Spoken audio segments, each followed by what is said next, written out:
2025 नुसार भारतीय न्याय संहिता 299, 37(1) व 3 सह 135 महाराष्ट्र पोलीस कायदा अन्वये गुन्हा दाखल केला।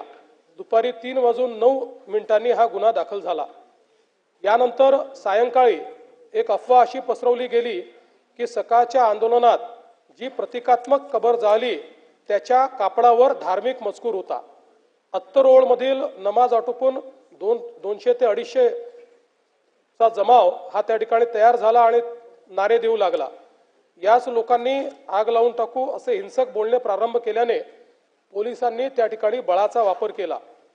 यापूर्वी कॉमस्कोर नुसार आता isakal.com आहे देशातील नंबर 1 ची मराठी न्यूज वेबसाईट। प्रत्येक अपडेटसाठी isakal.com ला नक्की भेट द्या। बजरंग दलाच्या कार्यकर्त्यांविरुद्ध तक्रार द्यायची आहे अशी मागणी करण्यात आल्याने त्यांना गणेशपेठ पोलीस ठाण्यामध्ये आमंत्रित करण्यात आलं। त्यांची तक्रार ऐकून घेण्यात आली। एकीकडे पोलिसांची कारवाई सुरू असताना दुसरीकडे हंसापुरी भागामध्ये 200 ते 300 लोक हातात काठ्या घेऊन दगडफेक करू लागले। त्यांच्या तोंडावर फडके बांधले होते। या घटनेत 12 दुचाकींचे नुकसान झाले आहे।